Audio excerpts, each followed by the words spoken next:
Broadcasting from the business capital of the world, this is the Podcast Business News Network. Welcome back to the show. John Riggio joining us here, our architect, our pro tennis player, author, and so much more. How are you doing today, darling? Hey, how are you? It's very cold over here. It's only like it was very cold in the morning. I think here it's below freezing still, and I think it's a few cold days ahead. Well, it's good to have you back. Great to see you, John. For today, where are we diving into? Are we going to talk more about architecture, both pro tennis? What do you have in store for us? Well, today, since the last podcast, I'm going to continue talking about some more tennis stories. I have some interesting stories. I went to another book show. I'll show some pictures of that. And then I'll just talk about some other things. I'll just also piece together some stories from the last time. So to start off, let me just share the screen here. Okay, I have some photographs. Okay, so this is called a book swap. And this book swap, very interestingly, started in the COVID times. They said that these book swaps are something brand new. It's a new idea. And this is when people had to stay inside because of the different quarantine at the time.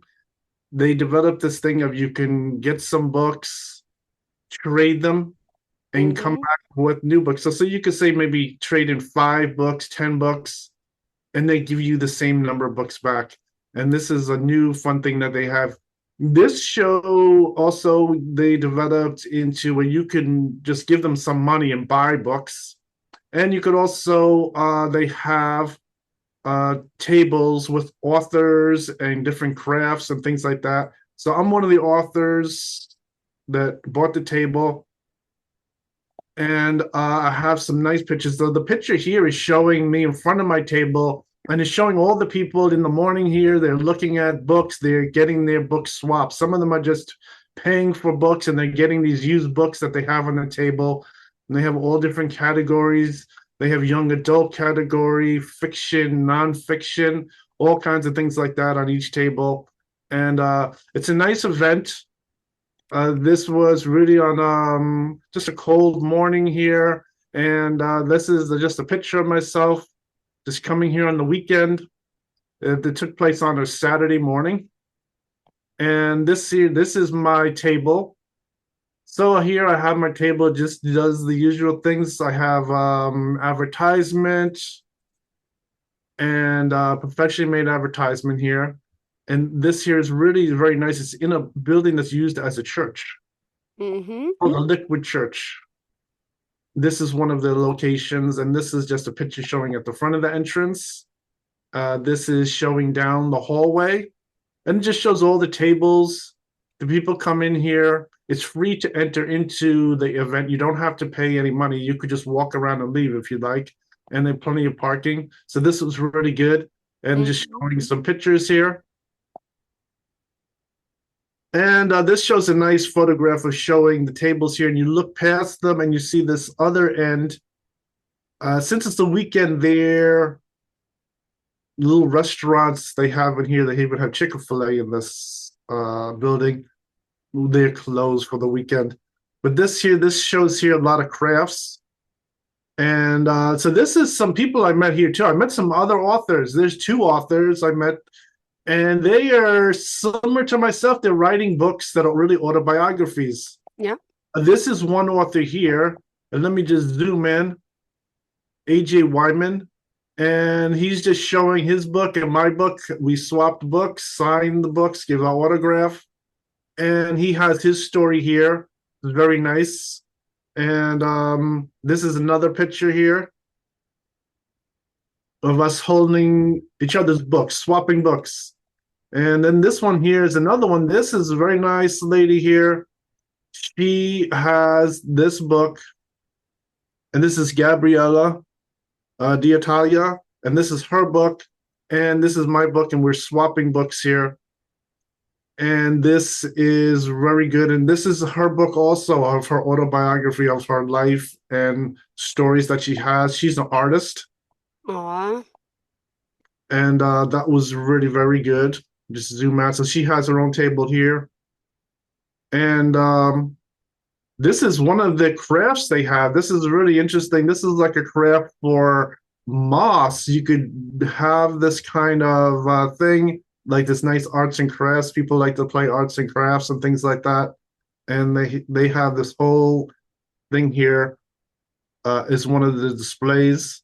This here is just showing my table in the background here, and then this is a load of books they have. And I gave them a little donation of books also, in addition to just going there and paying for the thing. I gave them some books. I signed some books for people, gave them to some different people who are interested in sports. And so the book fair went really good. And this is a nice location, has this big volume of space in here. So it went really good. Beautiful. Big. That looks like that huge turnout. It wasn't too bad. I think in the middle of the winter, this is the second event I've been with them, and they had a pretty good turnout. I think I had shown some pictures of the previous one that a lot of people were walking around. So it wasn't too bad for the middle of the winter, but I'm happy I attended. It was very, very good. And the um, the whole thing is really a whole new idea too. The Hmm. the book swap and everything, and met some authors that were doing the same kind of thing, writing their own book and writing their own autobiography. This is really very interesting. I'm gaining a lot of information, and this was good. So let me see here. This is also when I was talking to them, AJ had asked me some questions if I had a really fast serve. He was someone who's aware of tennis playing and, of course, saw the tennis on television. And he was asking about how fast my serve was, and I was explaining the same thing, that I really had basically the fastest serve. But I started to tell him some interesting, more advanced stories. I started to tell him the story that in tennis, they didn't want me to just serve and ace the whole game. Like I would, like in baseball, you'd pitch a perfect game. Like they didn't want me to do that in each game, even though I had the ability to really ace a whole match.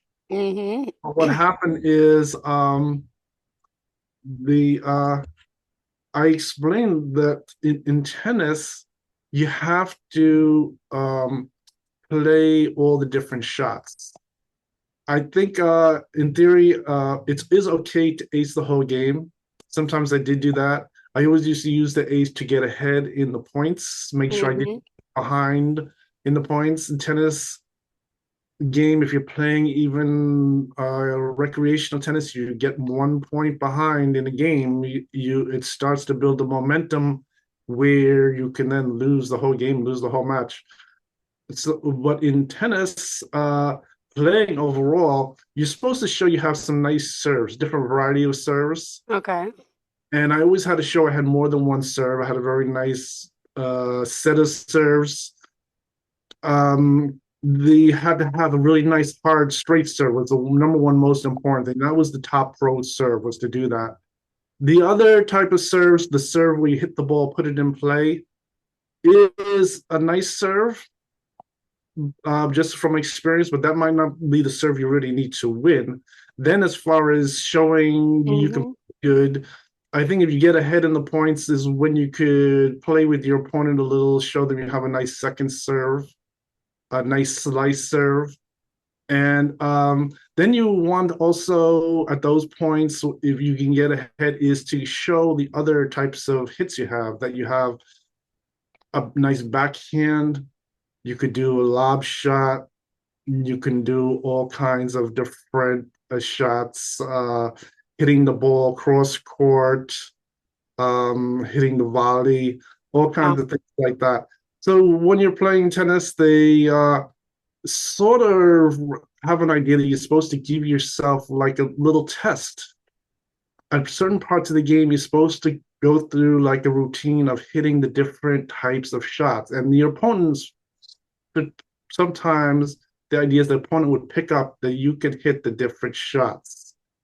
You could hit a backhand slice, you could hit a lob shot, you could hit a cross court shot, and you could approach the net correctly, things like that. There was always that kind of idea in tennis that you could sort of test yourself, and the opponent is supposed to pick up on that idea that they can see you know how to hit a variety of tennis shots. They sort of like that. In tennis, there is some points involved. Like, say you would watch different things like ice skating or gymnastics. They have a secret point system that you are hitting the ball nicely. You are have a variety of shots. There is a secret point system in playing pro tennis. No one talks about it at all. There is a secret point system, and just with the point system, also having the ability to really make an excellent hard first serve is uh, part of the points too. That is important. Just can't play a nice game. Anyone can just play a nice recreational game, but overall, you do have to play a game that's really very advanced too. Those are the first points to get, that you're playing an advanced game to win. Then they'd like to show you a little rounded, that you know all the different variety of shots, different kinds of serves. From that, they sort of get the idea that you're playing really excellent and you know how to make all the different shots, that you aren't just a player that just knows one or two shots to play. They like that you learned all of them, and also that you're gripping the racket, you're not really hitting on top of the net, things like that. And that is one part of the game. So that question with the my serve was very fast is good. But now as I thought about it, I just wanted to just give an idea of when you're playing tennis, they also want you to expand on all those different things, show have a knowledge of playing all the different shots.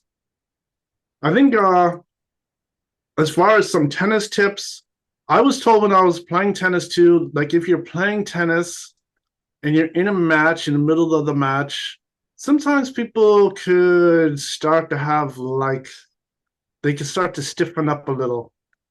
They can get worried that this is like their one game. They could lose their one game.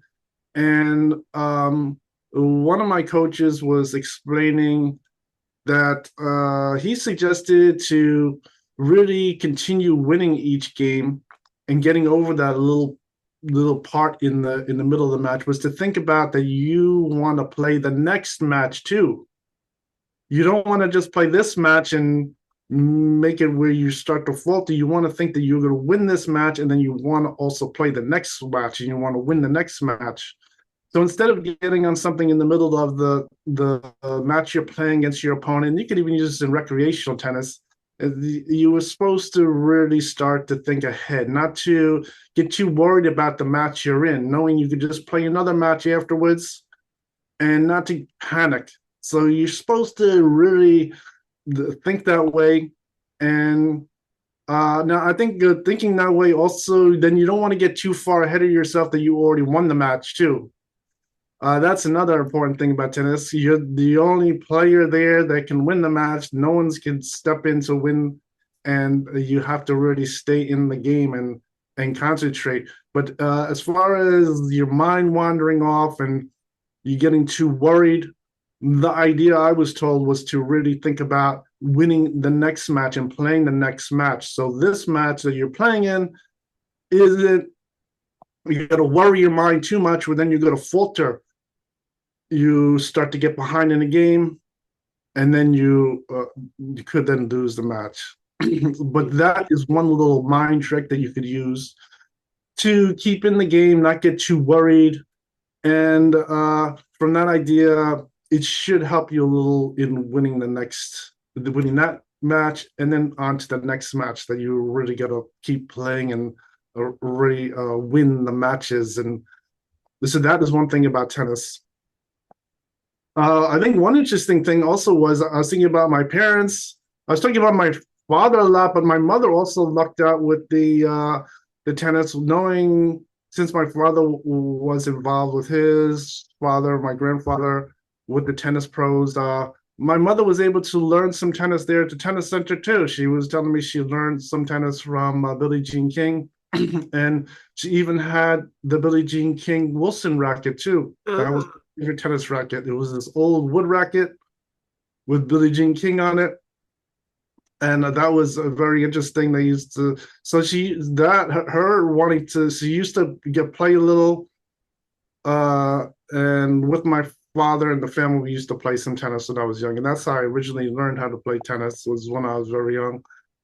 I think those little influences of them playing tennis because of my grandfather sort of helped. They were able to pass down some pro knowledge originally, learning how to play, and they could see I knew how to play some tennis from the start. That was really important. So from last week, I saw that the video started to get a little fuzzy, Yep. So but I wanted to say the very interesting story about my friend with Liz is that yeah, Liz, I knew her when she just came to New York City. She's given some promise of entertainment, and originally she was gonna have to sleep on in the alleyway, so I gave him some money so she wouldn't have to sleep in the alleyway. ah, And this even went further where I asked my mother if she could stay at our home. And I explained to her that she's a little like my mother. I explained that she's a lot like my mother. Unfortunately, my mother for some reason turned her down. She didn't really want to help, mm, which is sad. And so I think in some instances she might have been interested. For some reason with Elizabeth, she didn't want to help out. And but what happened was she didn't have any stage name at that point. She got herself into some entertainment where they gave her the stage name with Ling, which also had some stand-ins. And then she gave me her phone number, and I kept in touch with her over a number of years. This is very interesting. From knowing her from over years, she told me a very interesting story that I think I was getting interrupted with somehow that the electronics were going off. But her father was a brigadier general in the army, in the U.S. Army, wow. and unfortunately, she was kidnapped and held for ransom. Oh my. Yeah, so her the only problem was she somehow had to promise that she would help out in the adult industry, just even though she was freed. So her problems were really bad. But other than that, she went to college and became an interior designer. So she was also doing the same kind of professional work that I was, which is really interesting. In fact, one job I had showed that there was a supermarket on the first floor and a catering hall on the second floor. I did the drawings for the architect, and she did some interior design for that, doing some things with the window treatments and the carpeting and things like that. She selected all those things. So somehow they had her on the job. I don't. Somehow she was in the same circle of people. I don't know how, but we had met at those times, and so she was always nice. Always like to help her out, and somehow we end up meeting at professional networking. We met at professional networking, and the strangest, horrible thing happened. What happened was the group of people I was with a VIP group. We didn't have to go through security. But she, in fact, had come in later with some friends to the same nightclub. It was a popular nightclub in Manhattan. And just by chance, unfortunately, someone in the networking group did not like her. It was a male. And he plotted to kill her and wanted to chop her up and put her into black plastic bags. And thinking it was a joke, it was not funny. So then one of the next events, he came back. We were there. There's no guarantee that Liz would show up for this networking event. Everyone signs up on their own. They attend. In fact, I even taught her how to sign up and just go as a VIP. And she did show up. So what happened immediately, I went over to her and I told her that someone is plotting to kill her and has a duffel bag with all kinds of instruments of cutting her up and plastic bags. So she believed what I'm talking about and left immediately. So what happens? One of her friends walked around and witnessed the bag in person. And what they did is they immediately called the police. The police came down there. They went by the duffel bag, got the guy who was there, surrounded the whole place, told everyone to leave. And I left, and the whole thing was stopped. So I really did uncover a serious thing that Oh my someone really gosh. didn't like her. So at that group of professionals, one male who didn't stop her getting killed, she ended up marrying him. So one guy who was just going to let her get chopped up didn't do anything. But in fact, what happened later on was this story ended up continuing on. So in the many years, I knew her. I had her phone number. Used to talk about some entertainment things like that. And so what happened there is after I was divorced, the whole thing started up again. She saw I talked to her and she was interested that she didn't like her marriage. And Mhm. unfortunately, what happened is she had some problems with money. So when she confronted her husband, the husband hit her. Then the next day she came home and the dog was stabbed to death on the kitchen floor. So on part of my advice, she ended up did calling the police and then she got separated. Now the only problem is her problems seem to always get worse and worse, like it's a joke. Because Yeah. she ended up moving into this apartment that I found for her. That we were Mhm. gonna live there. Now, since our marriage didn't go ahead officially, since we both had a family, Mhm. she, in fact, ended up moving in with a female friend. But her female friend was like some kind of thing, it's like a paranormal or something. I don't know what was she was about because she really wasn't very nice to her. Oh She, gosh. she would even hit her. And I thought something was going because even with her entertainment crew, the guy who does the porn, he wanted to take all of her money and kill her also. So I don't know what was happening that was so horrible. So Oh. I didn't really want to give up. So at that point, even though the marriage wasn't a possibility to do a legal marriage, I think we could still be friends somehow. But I think her problems continued on. That someone that she was really living with was like a paranormal because I went to our cultural community that we're friends with, and in front of the public of everyone, she's there, I'm there, and her friend was really standing in between, like really like a paranormal type of story, and so that was really how that ended. So that's why I'm really telling the whole story because in the Oh. end, it ended up more a little bit like someone was really out to get her, and it was affecting me too. It was causing problems. Um, Her psychologist called me on the phone to connect in. I think there was probably communication. I talked to her, and but in fact, staying on as just like a not an official marriage, a friendship, Yeah. was stopped at that point, and I felt sorry for her. I was a little depressed about it. That somehow they were able to do this, where someone's able to interfere with her personal life. I don't know how it's possible. And then from there, I really have no idea where she went. Um, and I think she was over in Europe for a while after that. I have no idea where she is now. And that's the really end of that story. So I think this is a typical story where things got so involved that her problems really came out to put the stops in on the end to really I don't know, keep her like she is kidnapped or something. That is really Oh my gosh. her story. Yes, I just wanted to say that because also when I was watching the podcast last week and the sound got very fuzzy, I was starting to get an idea that someone is interfering with this story, and I just wanted to say the whole thing. It was Well, it sounded loud and clear to me. I hope it's that way on the playback today. But yes. Wow. Yeah, so that is a whole thing of that story, and that is very interesting. And so that is what happened with Liz.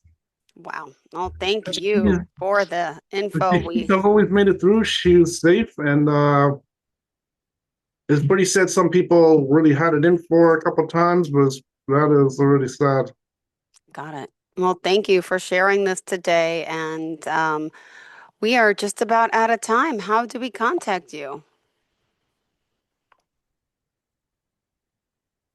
Yeah, sure. You can go on to my Facebook page. It is John Riggio Pro Tennis Player. My professional work is www.johnriggio.com. Perfect. Thank you so much. Thank you for telling that story. My goodness. And you're a saint. You're very helpful. You're such a good person. You're And welcome. Thanks a lot, Jill. no, thank you. Bye bye. Bye.